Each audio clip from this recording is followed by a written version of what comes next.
Hello and welcome to Hindsighting, where we discuss all the movies to win the Best Picture Oscar and try to figure out if this picture truly is the best or is time rendered a different verdict. I'm Edward Clow. My guest today is a screenwriter, playwright, and director. Her upcoming feature film Sweet Peas is directed by Tony-nominated Daniel Fish and stars Tony Award-winning actress Ali Stroker. Her upcoming comedy Wildfire, produced by Oscar-nominated David Permit with actress Michaela J. Rodriguez attached to star, begins filming in the summer of 2026. Another project, Victor Bravo, with award-winning British director Edward Hall set to helm, is scheduled to start production in the spring of 2026. Her acclaimed dark comedy, The Play Fostered, premiered at the Pacific Resident Theater in Venice, California this summer and ran to sold-out houses, 2 extensions, and rave reviews. She made her directorial screen debut with the sci-fi short Sliver, a genre-bending romantic thriller that examines love and identity across alternate dimensions. Chaya Doswell, thank you for joining me. Thank you for having me.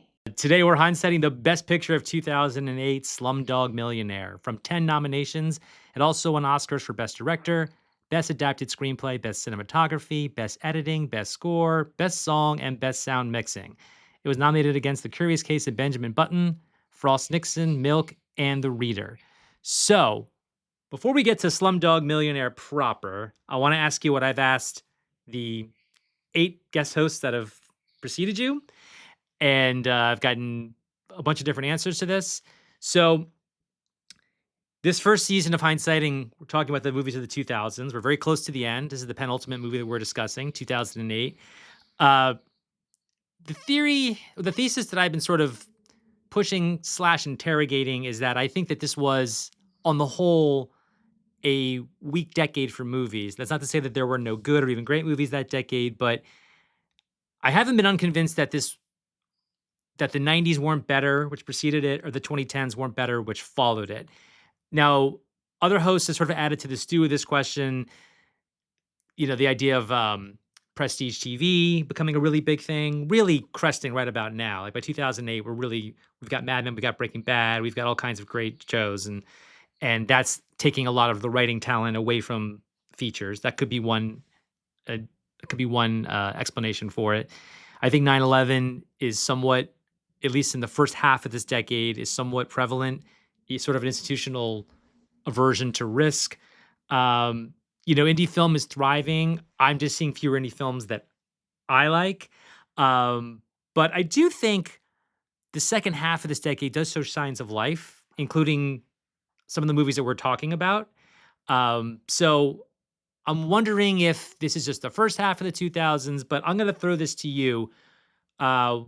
What do you think of the 2000s? Well, this is my bone. She said when we recorded that she had a bone to pick with me, so I figured it was. So bone away.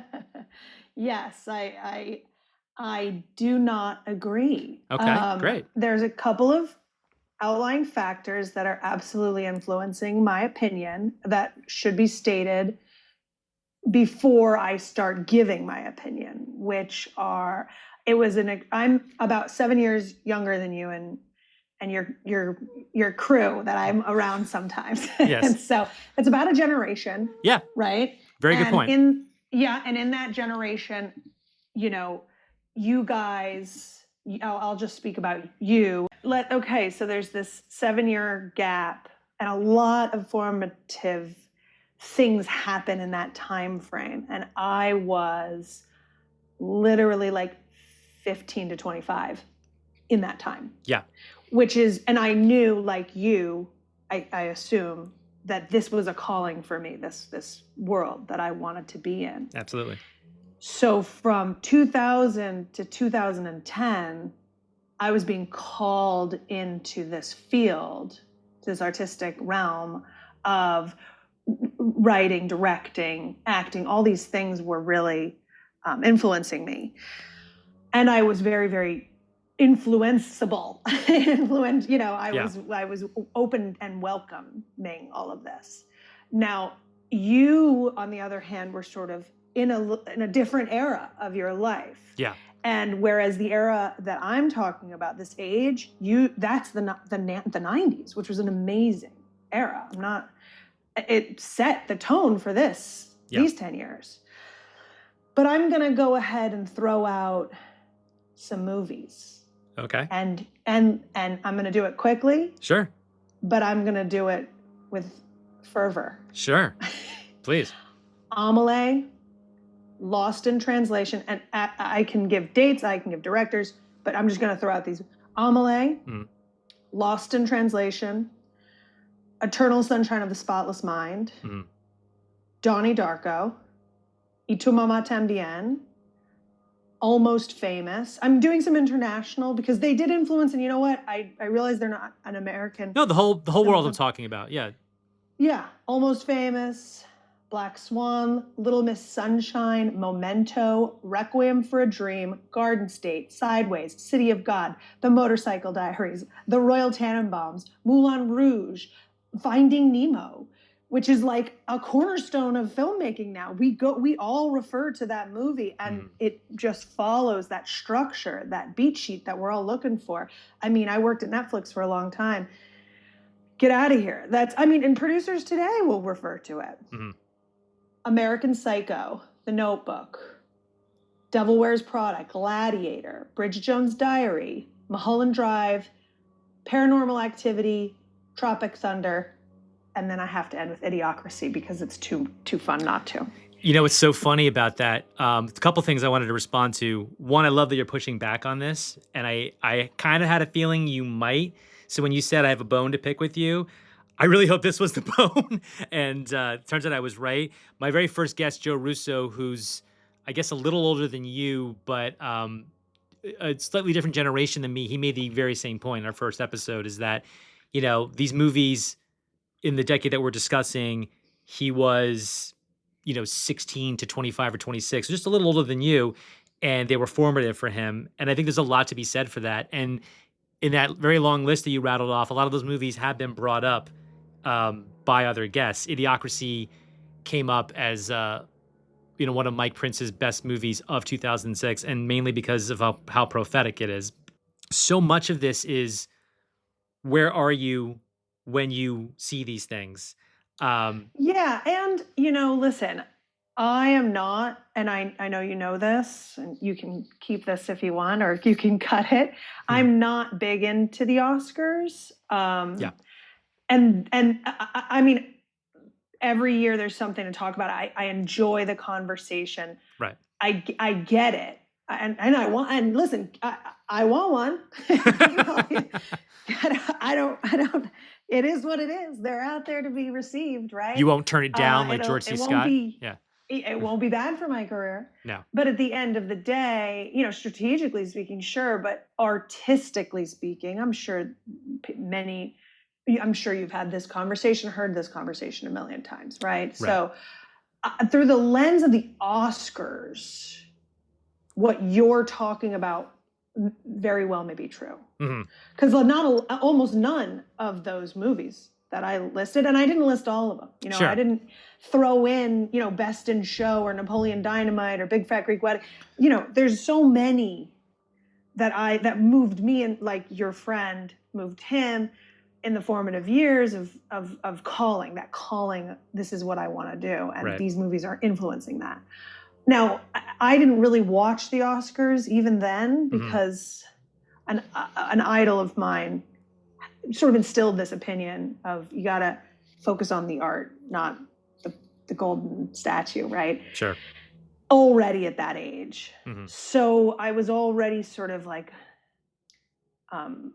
turning my cheek to it a little bit.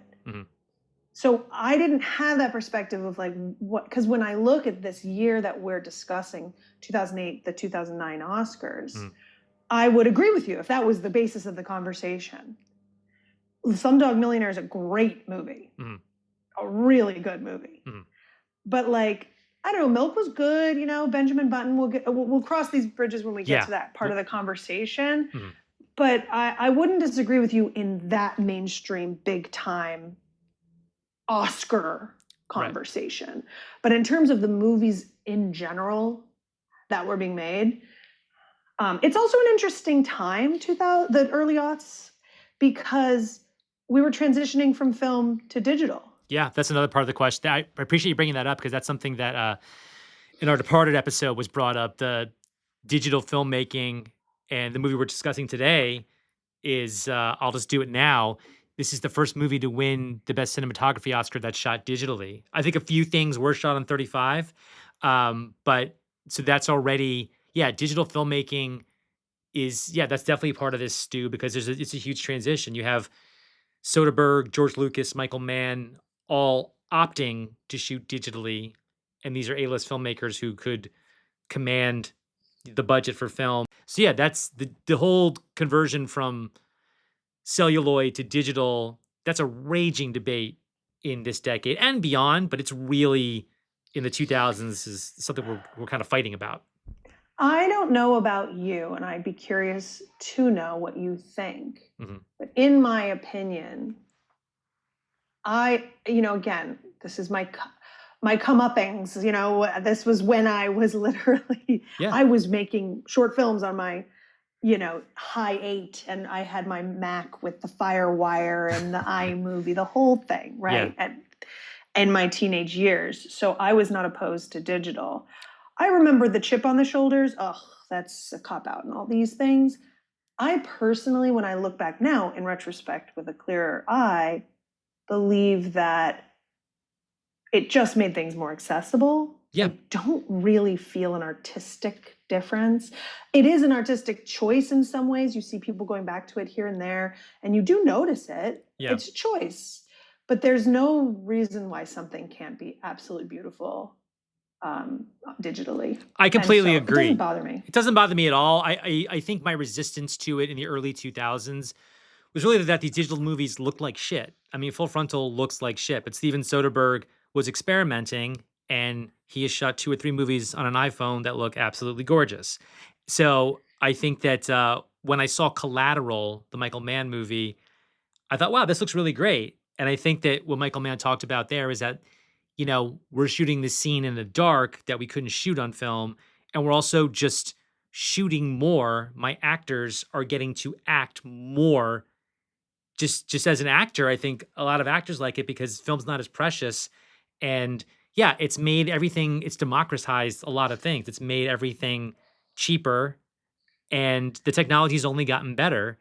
It's only gotten tighter and lighter. The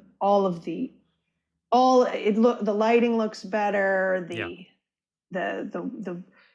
It feels and looks more natural. And I agree that it did have growing pain. There was a growing pain. Yeah. No question. There's growing pains to everything. Yeah. I mean, it's technology. Yeah, absolutely. And like one of my favorite movies of that decade, Lost in Translation, was shot on film. I mean, so it's not to say that every single movie in that decade was, again, transition. Yeah. And the point remains that it made things like, yeah, actors can take more their time more. Directors can take more risks. You have more accessible to you. And if you're willing to grow with things, the resistance is never worth it in times like these. It's always more, let's learn. Yeah. And then let's do what makes sense, but never resist. Don't resist just for the sake of resisting. Learn about it, play with it, figure it out. You don't always get the opportunity to do that. But yeah, George Lucas, it is definitely someone who would want to. You could see that. I mean, hello, he's sci-fi. Like, bring in the digital. Yeah, I think, yeah, people are highly critical and with good reason of his filmmaking, but I do think he is very visionary in terms of seeing the present and the future. I think he's always been great at that, and he's not the only one. And yeah, great. Well, let's move on to Slumdog Millionaire proper. But yeah, let's do it. First, few stats here. This is the first de facto foreign film to win Best Picture since The Last Emperor in 1987. Neither film was produced by a major American studio. Tying into what we were just talking about, this wins the cinematography Oscar, and it's the first one for a movie that's shot predominantly digitally. This is also the first Best Picture winner since the very first one in 1928 not to be shot on Kodak film. The little bit of film they did use in this movie was shot on Fuji stocks. This is a funny stat, and I noticed this when I was watching the movie. This is one of 2 Best Picture winners to show a child jumping into a pool of shit. The other is Schindler's List. A.R. Rahman became the first Asian to win 2 Oscars for the very same year. for this movie. Uh, no movie since this. So this movie won 8 Oscars. No movie has won as many Oscars as this for 16 years to the present day. 2 movies have won 7, but no movie has won as many Oscars as Slumdog Millionaire to date. At 2 hours, this is number 4 in ascending length, number 35 if you count the movie Sunrise, which we'll someday litigate if that counts in another episode. This is number 10 on the box office list of Best Picture winners with a worldwide gross of 383 million. So yeah, the first thing I wrote down, and this holds for the entire movie. I haven't seen this movie since 2008. Now I remembered Slumdog Millionaire. I remembered the story. I remembered how it ended. I remembered the dancing in the train station. I remembered just the grand swaths of this movie. What I didn't remember was the structure of it, which I think is really great. Like I did not remember. I think this movie's incredibly well edited and well written. And I think that those two things are like any good movie, they're kind of hard to separate. I love the way this movie's structured. And I had forgotten that my memory of the movie, which I guess is literally almost 2/3 what I remembered, was we were cutting between Who Wants to Be a Millionaire and Jamal's, is that his name? Jamal? His why he knows these answers, his life experiences. The part I forgot is that he's being tortured by the local police who think that he's cheating. I just clean forgot that. So when he's chained up, I was like, "What?" Like, he's an adult. I was like, "Wait a minute!" Like Anything that can play around with time mm, or just be as compelling as this as a device yeah, is really, really, it moves me. yeah, It moves me because it's not easy to do. And it really works in this movie incredibly well. And it doesn't, never did I feel, it's kind of simple when you think about it. yeah, It is sort of, it is, as a writer, I could see someone being like, all you really have to do is set the consequences and then attach them to something. right. But they do it so flawlessly and effortlessly that I never felt betrayed by that. Yeah, and we should mention the director Danny Boyle. My relationship to Danny Boyle is I actually had seen uh, when I was in high school his first film, Shallow Grave, which is his first movie with Ewan McGregor. And, then about a year and a half later, I saw Train Spotting right as I was finishing high school. And other than Pulp Fiction and maybe one or two others like Shawshank, Train Spotting was the indie movie because it was sort of a indie size hit, but it was never like a global blockbuster like what Pulp Fiction became. And I'll show my age.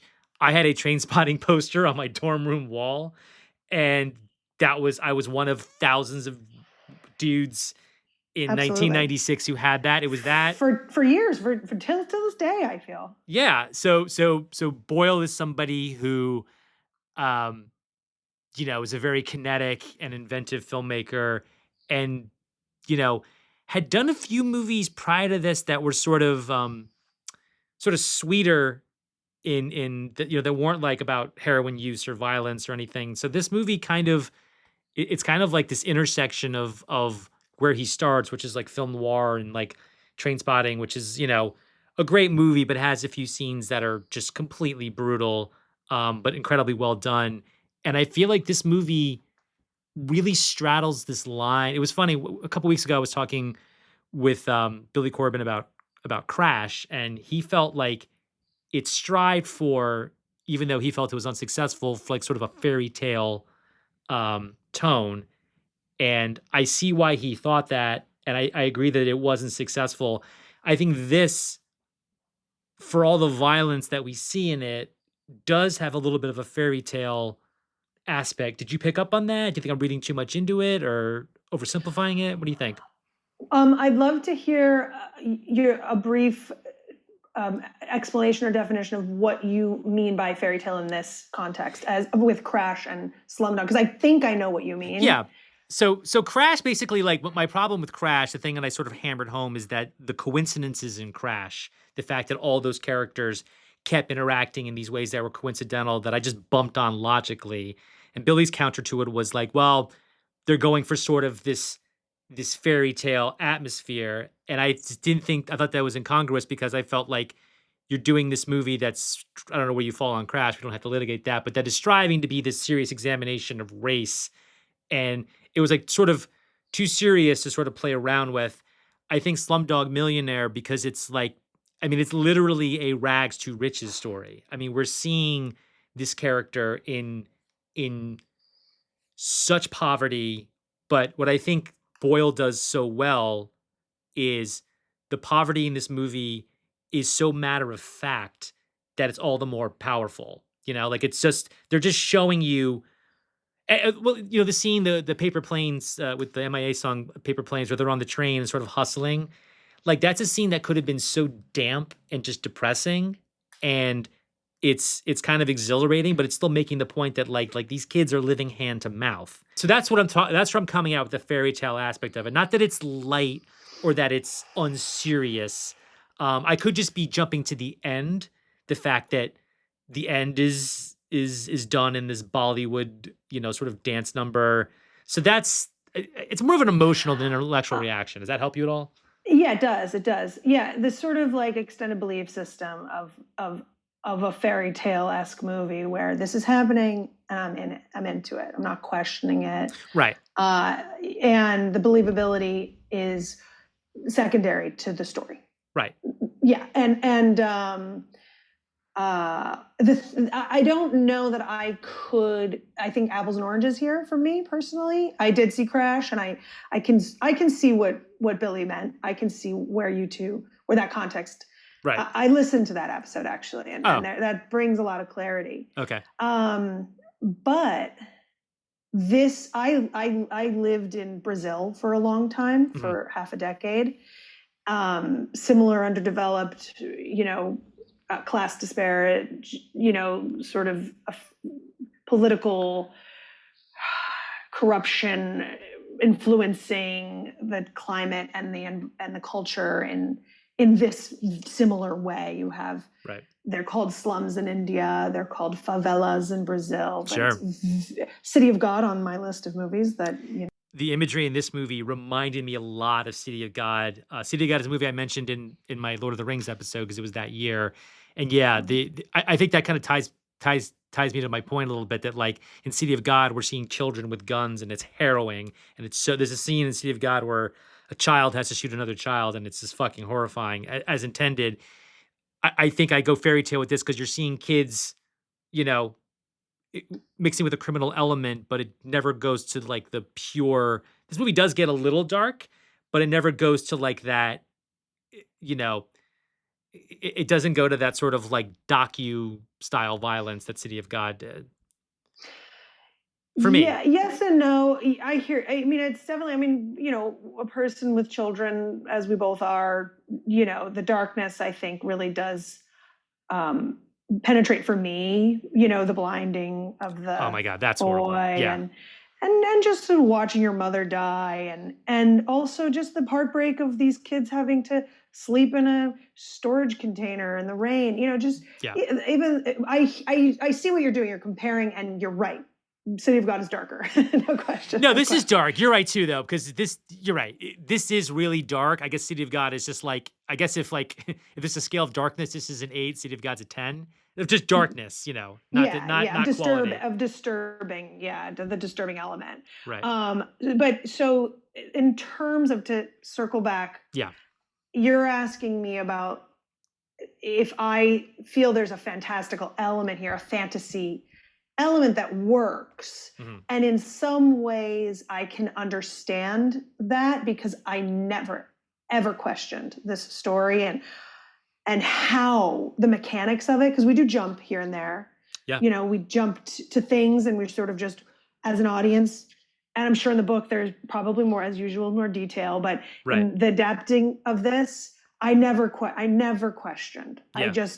This is a scrappy kid who is gonna figure it out. He's gonna find her. Right. He's gonna, and I think that's where the fantasy element lives. Yeah. Is his gusto, if you will. Yeah, because I think what you're being asked to, it's like the police say, and the host say, there's no way that this kid could know all this stuff if he's from the slum. But even if he were a more sort of learned person, just the odds of him getting however many questions he gets, I don't know, let's say it's 20 or whatever it is.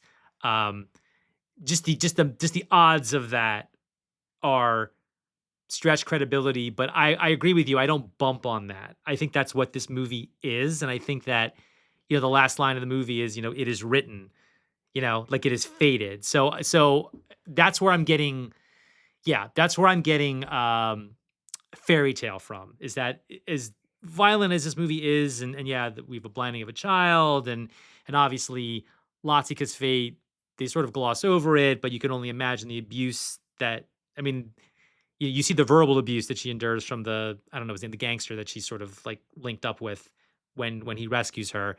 You know, you can certainly imagine what she's been through, and it ain't pretty. But I think there's a conscious effort on Danny Boyle's part to put sort of a cap on how dark it's going to get and how violent it's going to get. Because I think when people leave this movie, unless you just weren't into it, which is certainly fair, I think the fact that they end with this sort of big Bollywood number, I think people left this movie feeling great. And this movie made a fuck ton of money. This was a huge, huge hit. And it was ostensibly a foreign film. I mean, this movie was produced in India, even though it's a Scottish director, and I believe the screenwriter is English. I'm not positive, but certainly a white man. But yeah, I think that's where I get the fairy tale thing from. Just that, not that it's something I want to show a small child, but it does have sort of this. Yeah, I think the happy ending, which is very well earned, is where I'm sort of hanging my hat on. The fact that he's just able to just. Well, there's a romantic sensibility weaved into the entire thing from the start, you know, and that also is, I think, like it's very earned, that ending. It's very earned, and it's never dropped. You never move away from it. You never ever feel like we're being torn in any direction. The underlying root motivating factor for this guy, Jamal, besides survival, is love. Yeah. And that is fairy tale. Yeah. So you're absolutely right about that, for sure. Yeah. Interesting. It is an Indian production, but it is a British production. Right. But it was shot almost entirely in India. Yeah. So that's what I read about it, which I thought was interesting. I can't give too many of the details either, but the other interesting thing I read about it was that it was frowned upon in India. Oh, really? Which I understand, because again, living in Brazil, coming in as an outsider with my American white female perspective, so I was attuned to certain opinions because they were not my own at that time. You know, City of God had a similar reception, although Brazilians are very proud of it. Right. There was a little bit of like, oh, here we are again. And let's just focus on Slumdog Millionaire. Indians being portrayed as a suffering, underdeveloped country with crime. Oh, interesting. And, not to say that, and I don't want to over conversate about this because it's not my place. Right. My opinion is really null and void, but the truth can hurt. And I don't think there was a co-director listed for this movie. That's interesting. I saw that in the credits. I'm glad you're bringing this up. It said, I don't know the person's name. I don't have it written down, but it said, excuse me, co-director in parentheticals India, which I thought was interesting because I believe City of God also had a co-director. And in this case, neither co-director was nominated along with the director. Although I read last week a stat that might clear that up, is that the Academy won't nominate more than one director per movie unless you're a designated duo. So the Coens had one Best Director for No Country for Old Men, and then the Daniels, of course, won 2 years ago for Everything Everywhere All at Once. But the only other time that ever happened in the entire Academy history was West Side Story, because Jerome Robbins had directed that movie and I believe got fired and Robert Wise took over. But so much of what Jerome Robbins had already done, because he was the choreographer also, so they both won the Best Directing Oscar, even though they did not direct it as a team. I don't know if that's. I don't want to get into like Academy. It's a Directors Guild. It's all about just hours and time and credit. As usual, it's just a Directors Guild limit. Loveleen Tandon was the was the co-directing credit. I mean, but yeah, I'm sure there's I have a feeling it was more of a consultation.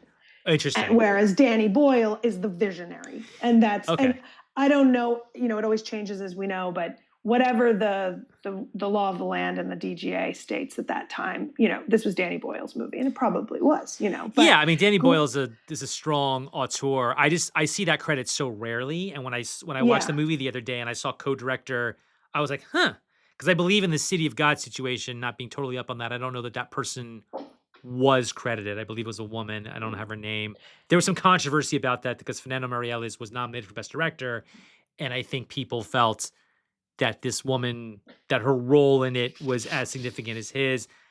I don't want to litigate something that that's happens not... for sure. There's, especially in this decade, there's a lot of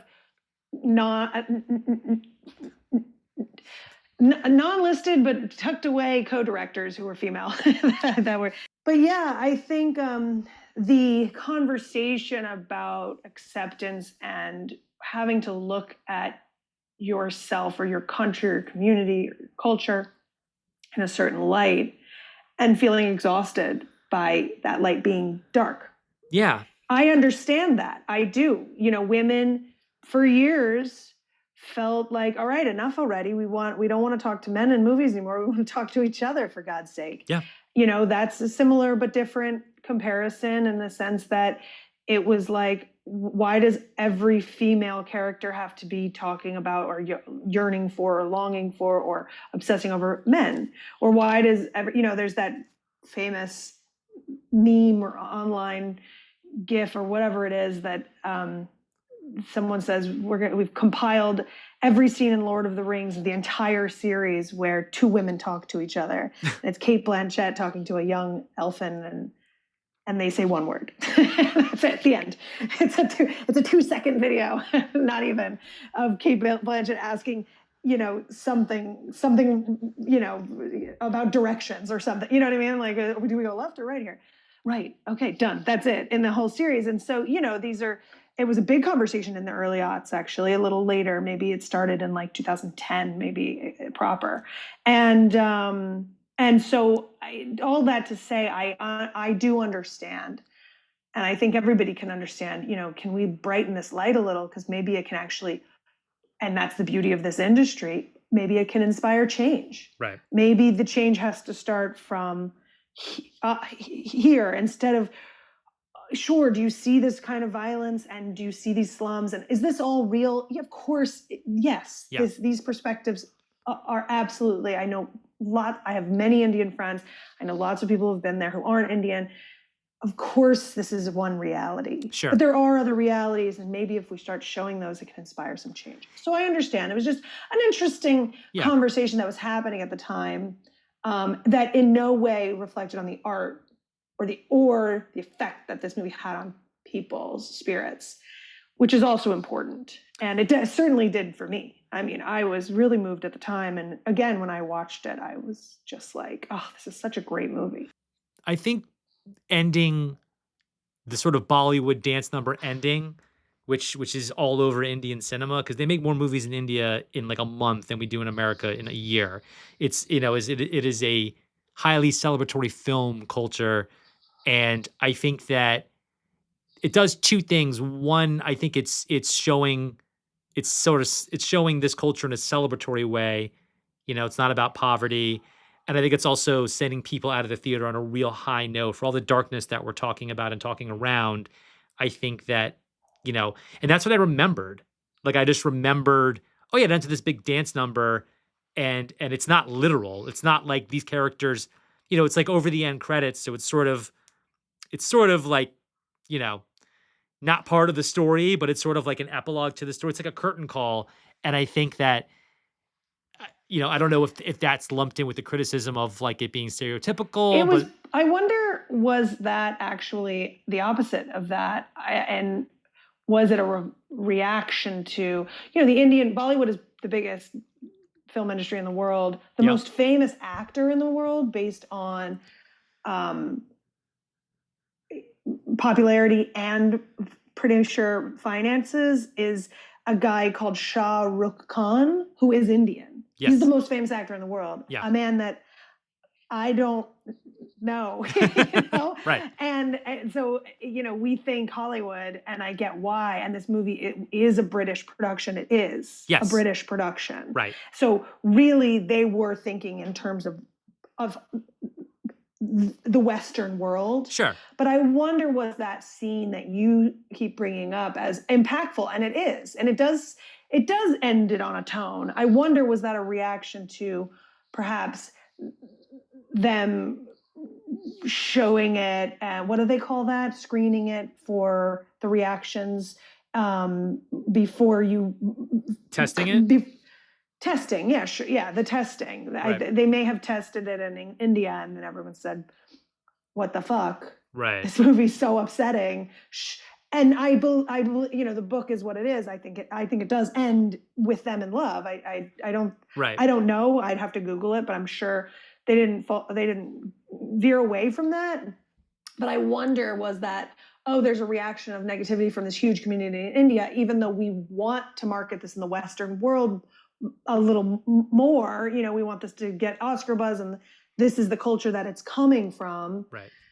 This is the culture that we're talking about, and they're not happy. Let's put a dance number at the end. I don't know. I mean, maybe. Yeah, they've certainly done it before. The yeah. producers have done that before. Plus, I mean, this movie is in English, and obviously these characters would be speaking in their regional dialect. What was interesting is that there was a scene sort of toward the end before he goes back on the show the second night, and there's like a newscaster speaking in English, and then they cut back to her, and the same woman is speaking in her regional dialect. So that was interesting, because the thing I always talk about a lot is this is really incredible moment in the movie The Hunt for Red October, where Sean Connery is Russian and he doesn't bother with the accent, and everybody on the ship is Russian, but it's like British actors and Australian actors, and there's this great scene, I don't know if you remember this, where they're speaking Russian in the beginning, and there's a guy speaking, and the camera zooms into his mouth, and mid-sentence, he just starts speaking in English, and it zooms out.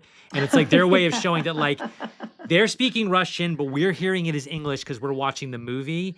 And they do a similar thing in the movie Valkyrie, where Tom Cruise is playing a German, soldier, and he's speaking German, and it crossfades. And I think it's just a great way to do it, because it's like, yeah, they would not be speaking English, but I think, this is a completely Indian cast. And I think that some movies, even after this, have gotten into trouble for casting either white actors or, I mean, just casting racially inappropriate people in these roles. And this movie does not make that mistake. And it's made in movies long after this. So, another thing I noticed sort of on this point is that I feel like he shoots a lot of things that are real. There's a shot in the movie, I don't know if you caught this, where he's shooting like an exterior, and he's like, I don't know if they're police officers or soldiers, and one guy looks in the camera and he says, "No filming." So it was like real. It's, yeah, it goes by in a blink. A guy looks into the camera, and he goes, "No filming." And I think that was a real person, and that Boyle just left it in. And I think it was his way of saying, a lot of the stuff I'm showing you on the streets of Mumbai, or wherever they are, I believe most of it's in Mumbai, is real, and that these are real people. A lot of things I wrote down are just sort of details that I loved. Yeah, And yeah, I'd love to talk details. yeah, so let's talk details. There's great movie. Yeah, there's a there's just something visually I really like. I think this movie's very well shot, but I think it's the editing and the screenwriting and the score are kind of the things I'm like gravitating to. It's obviously very well shot, but there was a scene, sort of like the image that I found the most striking, is where Jamal kind of relinks up with Salim, and they're sitting on that skyscraper that's like gutted, and they're sitting on the edge. And I was just like, oh my God, that's so dangerous. I'm sure there was like a platform underneath them. I'm sure it was safe.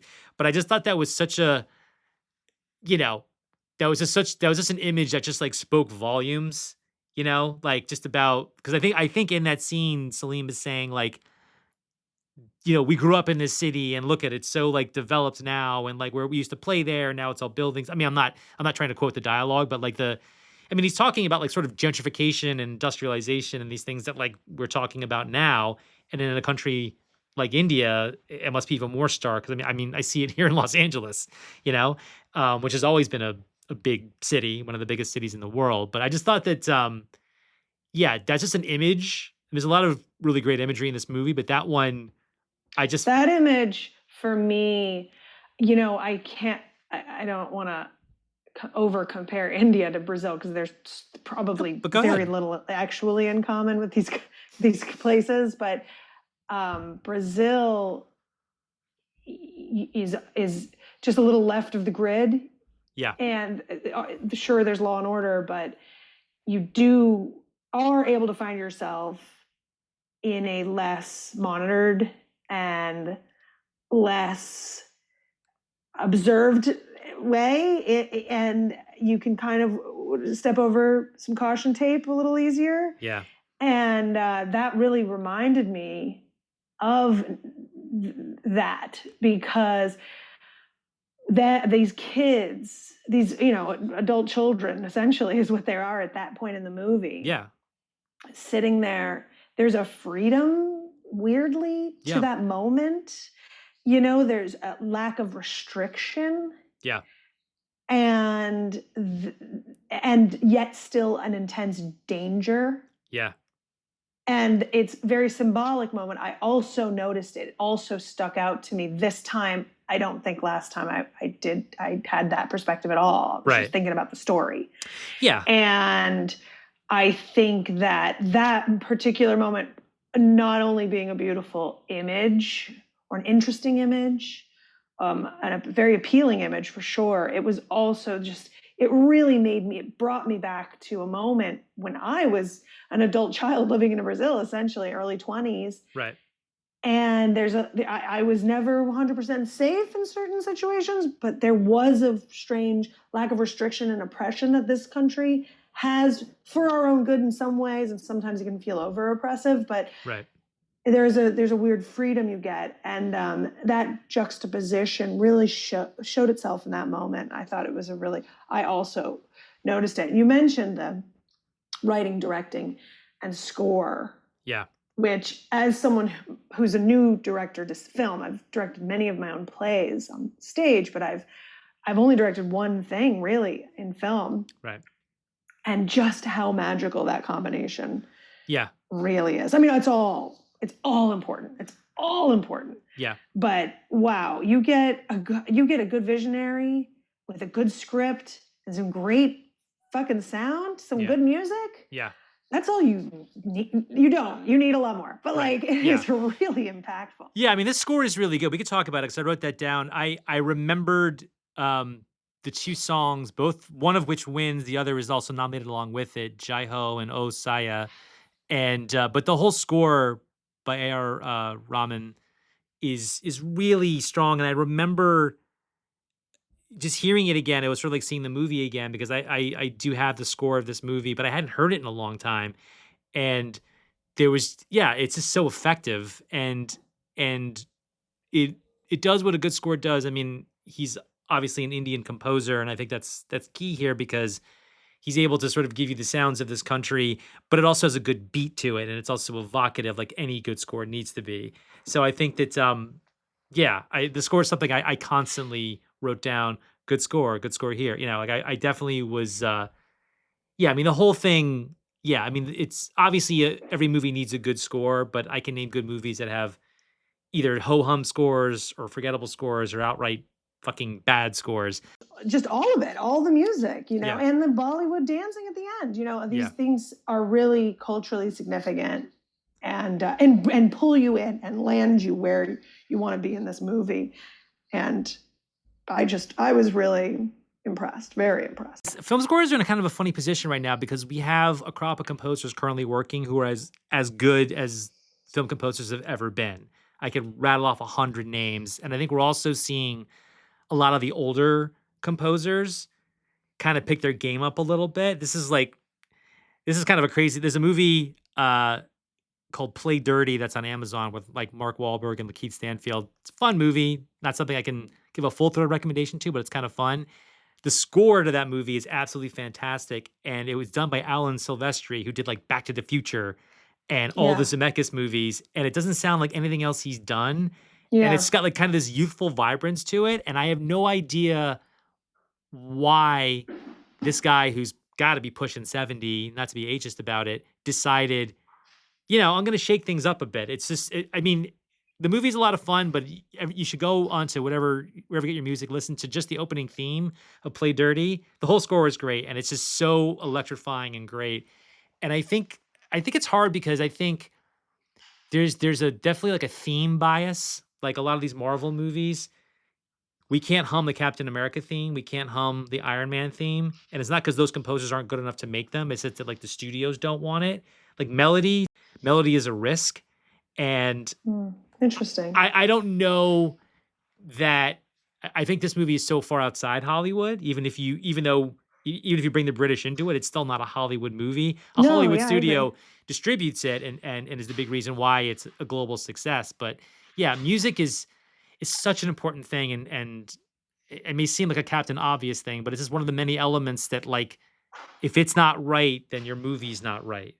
And Yeah, we 100%. we talked last week on No Country for Old Men how that movie does not have any music, and that was the right choice. That movie is completely Yes. dry until like the end credits, and some very subdued music comes up over the end credits that like Yeah, no one probably even remembers. But so sometimes that's a great not using movie. music, yeah, it's a lot of it is when do you use music, when do you not use music? Because a lot of times I'll find things too wall to wall, even if I'm liking the music, I'll be like, this is a little. It's like because if you use it too much, it's like you're trying to sort of like distract the viewer through. It's like you're not trusting the viewer to like let moments breathe. So when not to use music, when directors sit down with the composer, they'll do what's called a spotting session, and they'll just watch the movie. And a lot of times, really good composers will say, "You don't need music here. Like Yeah, this should let this breathe, let the actors let this feel real, or like let me do less here." So yeah, it's yeah. I mean, we could talk for hours just about the music, but I'm glad that I got this movie. I was excited when you said that it was between Slumdog Millionaire and Million Dollar Baby with someone else, and they chose Million Dollar Baby, so I got Slumdog. Is yes. basically what it said, and I was like, great, that would have been the one I chose Oh, because I great. have seen both. In my opinion, this is a far superior movie, Hmm. far superior, because of the structure. Exactly what you mentioned that blew you away the second time around. I mean, unmatched, not unmatched, unmatched for the era, I guess, in many ways. Yeah, I think it's interesting, you know, um, just to stick with Million Dollar Baby for 1 second. Like what I liked about that movie was sort of how removed and no bullshit it was. Like it's very directorially speaking, Clint Eastwood in general, not a lot of razzmatazz. Like he definitely can stage images really well, but he's not a frenetic and he's not what we think of as an inventive director, even though I think he gets really good performances. And I think someone like Danny Boyle, who's obviously generations younger. I don't know exactly how old Danny Boyle is, but I know that he comes to prominence in the mid '90s. Just after Tarantino. Maybe he's the same age. Maybe he's in his 60s now. But he definitely comes from like a very gritty, inventive, non-linear. I mean, this movie's non-linear. That's worth mentioning is that this movie's not told. It kind of catches up to itself, but by the time we're at the end, but the whole structure of this movie, both on the page and in the edit room, is that we're jumping around in time. And I think because we're jumping around, that keeps this movie from getting a phrase I use a lot is damp. Like I think a lot of movies that win awards sort of collapse under the weight of their own miserability. And I think that this movie, because it's nonlinear and it's very kinetic, and I think it also has this fairy tale sort of sheen to it that we discussed. It never feels that there are shocking and sort of sad things that happen, but I never feel like depressed watching this in the way I would watching, say, Deer Hunter. Just go with, like, another Best Picture winner. That's a really tough watch. I'm not saying it's not a good movie, but something like Deer Hunter, which is just by design very brutal, very uncompromising, and not a fun hang.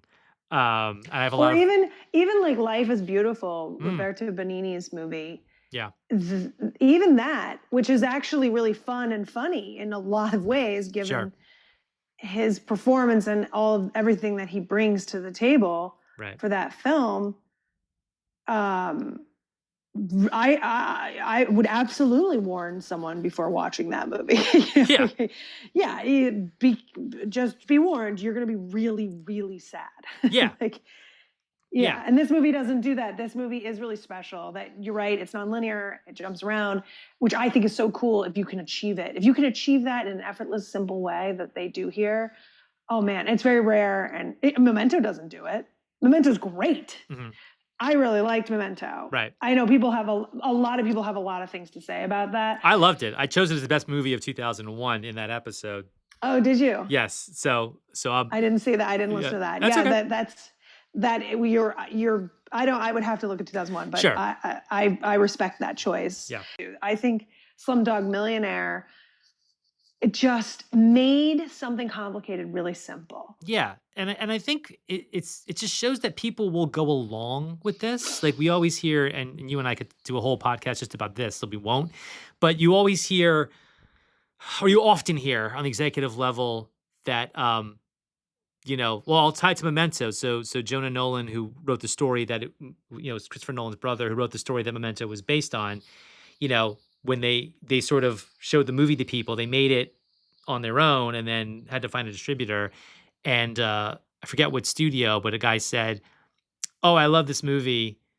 And they're like, "Oh, are you going to buy it?" He goes, "No, I'm not going to buy it." And he says, "Why?" He's like, "Well, I got it, but nobody else is going to get it." It just that sort of like, well, you think you're smarter than everybody else, and I really believe that people can follow things and that people are smart if you do your job right. I've never believed that most people are too stupid or too unsophisticated to follow something. And this is a movie that's sort of one of many, and that's another long list you could rattle off, I'm sure.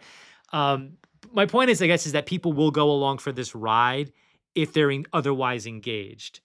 I think I think you're so right. I having worked in the movie industry for now, I don't know, close to 10 years, and working with producers as one must. And sometimes it's great. Don't get me wrong. No, we're not I all didn't mean producers for that to come out. Yeah. The producers really do have a fear factor in terms and in relationship to the intelligence of the audience, and it's a constant conversation of keep it simple, stupid, simplify. And I understand, because there's actually a lot of brilliance in simplicity. So don't get me wrong. I don't think anything should be overcomplicated for the sake of that. Actually can be very egotistical for somebody when they're just like, sure, I'm going to fuck you up in this movie. Right. But I just thought it was really well written, adapted, and directed as, Trainspotting is so amazing. And so were other Danny Boyle movies. 28 Days Later was great. Yeah. Really great. And he knows how to get great performances, but he has a vision. He's a visionary. He's a true director, true director. So let's, that's actually a good transition for us. So categorically denied. Before we get to Best Picture, let's see if Slumdog Millionaire was worthy of the other 7 Oscars that it won. So we're just talking about directors. So Boyle beats David Fincher for The Curious Case of Benjamin Button, Ron Howard for Frost Nixon, Gus Van Sant for Milk, and Stephen Daldry for The Reader. So of those movies that you've seen, that you remember, just talking about Best Director, do we still give it to Boyle, or do you want to go one of those other 4 ways? Yeah, I think I liked of those movies. I think Milk would be a close second. So Gus Van Sant for Milk? I happen to love Van Sant and always have. But no, I think Danny Boyle wins in my mind, in my heart, artistically. Okay. I would say it's a close call. I actually would give it to David Fincher for The Curious Case of Benjamin Button. Those are two rich choices. Um, I think Fincher's my top 2 or 3 best directors that are still working. And I thought that he really pulled off like a huge magic trick with that movie. But I was not at all upset when Boyle won. It wasn't like, it wasn't like, oh, how could this happen? I do think that, you know, I do think you can sort of throw a dart between those two and come up with a good answer. But if I could, if I could show my preference there. David Fincher's amazing. I guess comparing directors is really hard because those are great directors. Those are all really great directors. Right. But I didn't love Benjamin Button. I thought that movie was fine. I remember feeling it was like self-flagellating or something. I remember feeling forced to feel emotions in that movie and not feeling them. Okay. That's how I felt about that movie. That's fine. A lot of people share that view. Adapted screenplay, we talked a lot about this. So it beats Benjamin Button, which we just discussed, Doubt, Frost Nixon, and The Reader. So against those 4 movies that you remember that you've seen, would you give it to Slumdog? We're talking about best adapted screenplay.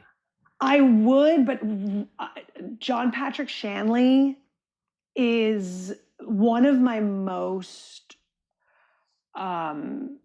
influential one of the most influential directors as far as, and writer-director that I am obsessed with to this day and always. I mean, the list is so long, I won't get into it. I'm so obsessed with him. Right. He's so weird and cool and smart. But there's a lot of bias there. Doubt was great. It's also an adaptation of a play, which as a playwright, I'm like, so I loved that movie. And the performances, I mean, don't get me started. Doubt was so, so good. Mm-hmm. However, I do think Slumdog Millionaire should have won. I actually agree on this one. I think the screenplay is really well structured, that we talked about. I think it's got a very deft hand with showing you a lot of things without telling you a lot of things. This is something that is very axiomatic to screenwriters. Cinematography, it beats Changeling, Benjamin Button, The Dark Knight, and The Reader. So against those 4 that you remember that you've seen, would you keep it for the Slumdog Millionaire for best cinematography? I don't know. What do you think? I don't know. I don't know the answer only because of Dark Knight. I think Dark Knight. Yeah, Dark Knight's a tough one because I'd go Dark Knight or maybe even Benjamin Button again. I might even give the edge to Dark Knight because it was so, Nolan's shooting on film, but he's also shooting in IMAX, and he really so he is pushing film, into it, sort of the counter or original argument about digital. It's like, this guy's sticking with film, but he is doing different things with it as far as format. So I think, I think I'd go Dark Knight. And I think so too. Yeah. Benjamin Button also, I mean, I only saw that once and I didn't love it, but you're right. That movie also was really, there was really beautiful aspects to it. I mean, David Fincher's, that's a place where he allows that I mean, he's not the cinematographer, but he really he's so very generous to the cinematographers that he works with. Yeah. But I would put Dark Knight above it. Yeah. Yeah, I agree with you. Editing, it beats Benjamin Button, Dark Knight, Frost Nixon, and Milk. What say you?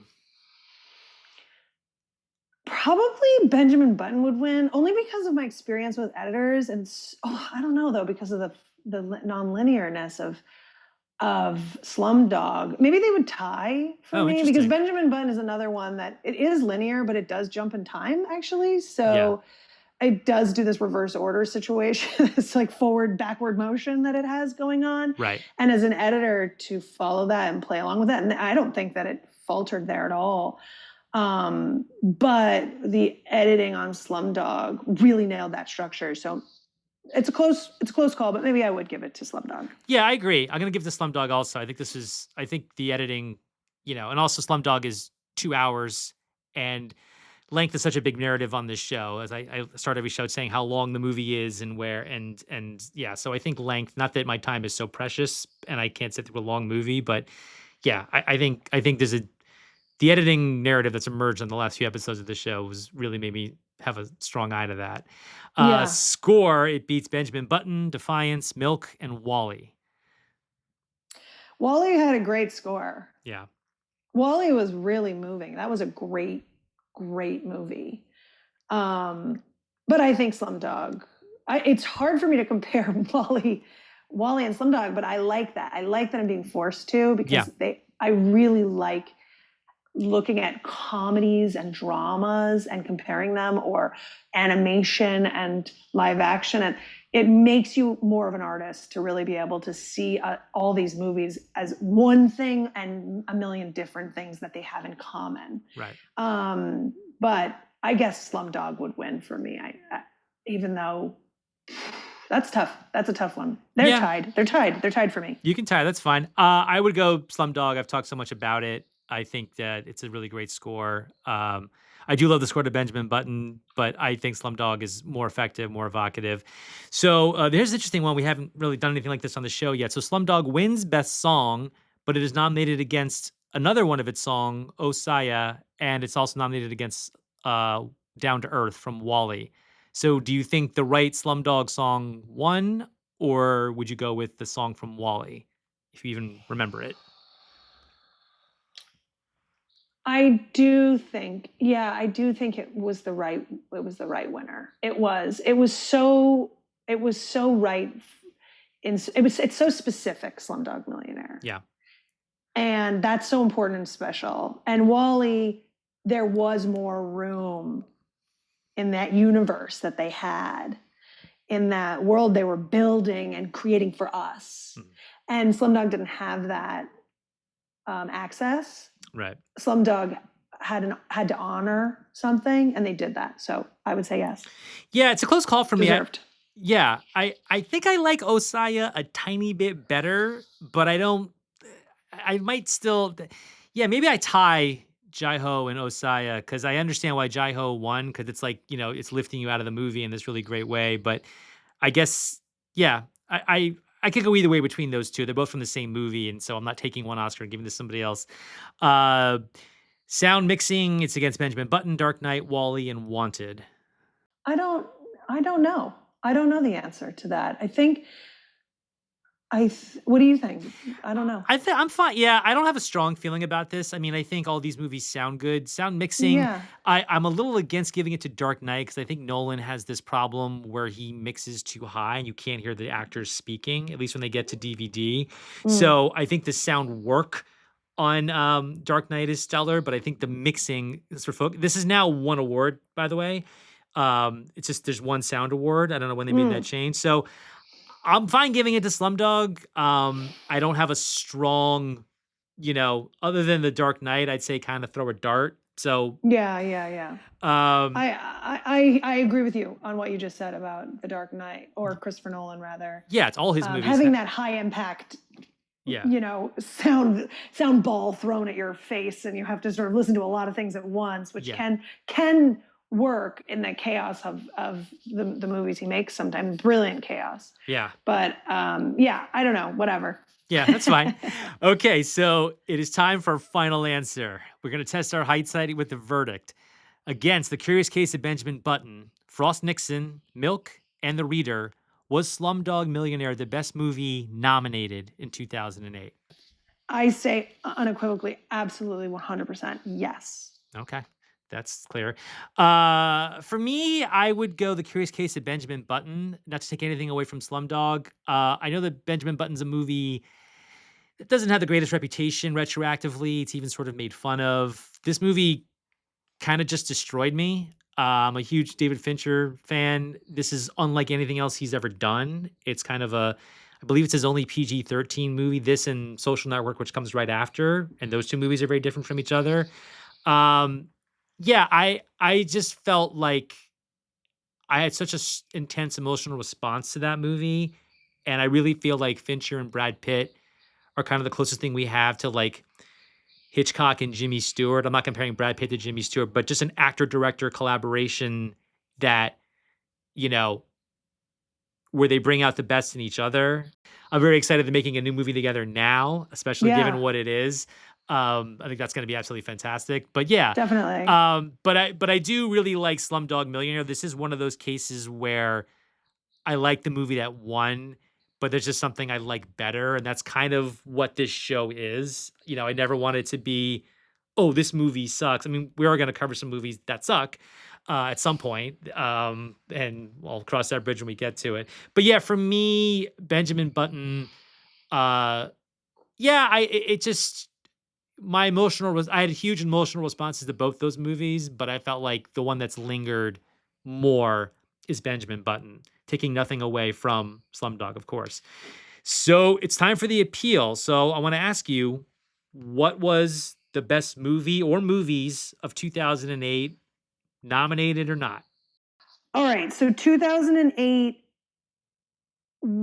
there was sort of bookended, or sorry, in the middle of two bookends of years that were, in my opinion, a little better. I think that Wally, as I mentioned, was extremely good and I really loved it.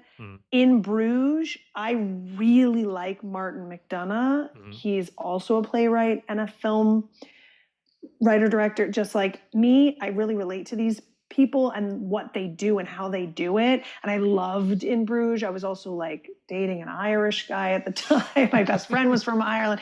It was a very specific time for me. And I really liked that movie. And I hoped that it would get a little more credit. And I also thought Vicky Cristina Barcelona, I mean, controversial commentary here. No, great movie. Love that movie.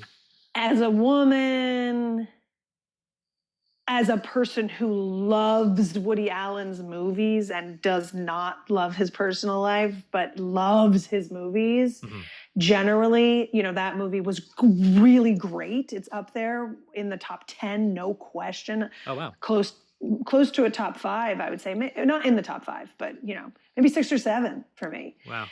And I really loved it. If you asked me at that year, I would have said Vicky Cristina Barcelona. But having said all that, I think Slumdog should have won. You think it's the best movie of 2008? I do. That's great. I do. So much. And I did then. That's great. I wasn't paying attention to the Oscars, but I remember coming out of that year thinking like nothing impacted me like Slumdog Millionaire. This is great. This is 2 episodes in a row where my guest has picked the Best Picture winner all the way through to the end. Alan Foreman last week thought No Country was the best movie nominated. It was the best movie of the year. I love that you've done the same. You've also, but a first, that's a second. A first, you've actually mentioned a movie as one of the best of the year that I'm going to pick as the best of the year. For me, In Bruges is the best movie of 2008. This is a movie I really liked when I saw it, but I won't say I forgot about it. I would come back to it kind of often, but every time I come back to it, I like it a little bit more. And it's not that I'm seeing things that I haven't seen before, because it's not that kind of movie.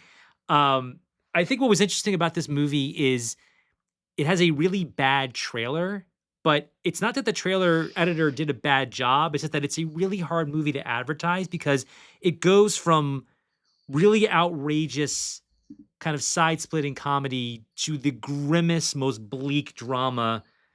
And I talked a lot about in the $1 Million Baby episode how I forgot who said this. I don't know who said this. So someone said, like, we made a mistake when we separated the mask of drama and the mask of comedy, that we started separating them and talking about them differently, and what a mistake that was. And I really felt that really struck a chord with me. I'd love to credit the man who said that. I just don't remember. And if this man is listening, please. It's true, though. And Martin McDonagh is a great dark comedy writer. Yeah. Great. I mean, he's great at it. And so is Phoebe Waller-Bridge, his partner. I mean, are they together? I didn't know that. Oh, yeah. For like many, many, many years. Oh. I couldn't tell you if they're together at this very second, but I didn't know they were ever together. That's interesting. Yeah, like 10 years. Yeah. Oh, but anyway, what I love about many things I love about In Bruges. So anyway, there was this trailer that came out that really didn't do it justice. Again, to be fair, I don't know what trailer you could cut for this movie. But what was really interesting is also, even in 2008, the idea of two loquacious hitman was like fucking grown city on paper after Pulp Fiction. But the reason why they're in Bruges, and I won't spoil it in case anybody hasn't seen it, is so heartbreaking. Like their reason for being there, and it was a really interesting moment for Colin Farrell because I'll tie it to the other Woody Allen movie that came out that year. He made a movie that came out 3 weeks before called Cassandra's Dream, which was a Woody Allen movie, which is kind of an obscure one, but it was the same. It was the same year as Vicky Cristina, and it's a pretty good movie. But Colin Farrell's performance in that is really heartbreaking, and his performance in this, which is a much stronger movie, is also heartbreaking on top of being funny. And these two movies came out about 3 weeks apart, and it just changed my thinking about Colin Farrell, who I had very little use for, because he's a handsome guy. They put him in every movie. I didn't have a real sense of that, and I think he always was a great actor, but you see this a lot with actors where they're given the chance to do something different. And then you're like, oh, wait, this person's a great actor, but they always were a great actor. They weren't given the chance to show what they can do. I feel like In Bruges is the best performance to date from Colin Farrell and Brendan Gleeson, and arguably Ralph Fiennes. I mean, that's a tougher call because he's got such a stellar resume. I think Ralph Fiennes is also absolutely fantastic in this movie. And yeah, I mean, we could go on and on about this. So In Bruges is my best movie of 2008. So our last category is Spotlight. This is where we spotlight something from any movie in 2008. Could be a performance, cinematography, a score, a stunt sequence, a shot, whatever it is. Okay. So I'm going to just shout out who deserves a shout out, which is Heath Ledger in The Dark Knight of that year. I think I loved him in this movie Candy that happened in the same decade, by the way. But also, she pointed at me admonishingly. Yes, for people who can't see, because of what a challenging decade it was with all the transitions going on. Yeah. And Heath Ledger, I immediately noticed in this movie called Candy that he was so mind-blowingly good in. Mm-hmm. And obviously, before then, I had seen him in 10 Things I Hate About You, Taming of the Shrew adaptation. Also really great performance, but I wasn't really in the headspace when I was watching that movie to critique anything artistically. I just wanted to watch a fun teen rom-com. Sure. When I saw him in this movie, and I did see it in the theater, I was really blown away. And it was not retrospective, which I understand. I understand that veil as well, that people look at that movie with. But I just remember thinking like, wow, this is wild. This is a wild performance, and he deserved his posthumous Oscar. Yeah, posthumous Oscar. Yeah, Oscar? Yeah. I mean, it's such a big piece of this because I think for all we do on the show of like criticizing what wasn't honored, I think we should also. It is a boon to the Academy's taste that they did honor Heath Ledger. I'd like to think that if he were alive, that they would also honor him because there is this trend. I don't know if it had started yet. And I talk about this a lot that. It's been for like 10 years now. They're not making actors wait till they're 60 to get them Academy Awards, like Mikey Madison being the most current example of this. She's 25 years old and they didn't look at Honora and say, well, let's see how she is when she's 60 or 70. And I think that that's the way it should be. It's the way it used to be. You used to just win if you did a piece of work that was worthy of winning. I think not always, but I think you can point to examples where, when somebody young wins, it doesn't necessarily mean they deserve to win, but it's certainly not about a makeup Oscar. You can eliminate that part of it. I mean, Tatum O'Neal. Yeah, 10 years old. That was a deserved wow. She's great. And then on the other side of the spectrum of what you're talking about is Lord of the Rings. Like, I don't understand what they were strategizing, how they decided where to give Oscars when. It was very clearly had nothing to do with what they were watching in the moment and had everything to do with a journey they were on and they knew it was going to end. Anyway. We talked a lot about that in the Lord of the Rings episode. In fact, a lot of that episode is just about honoring the whole thing versus honoring that one movie and how that was sort of... Which is a defect in the system, but whatever. Anyway, So... but I hear you. Yeah. I think he did...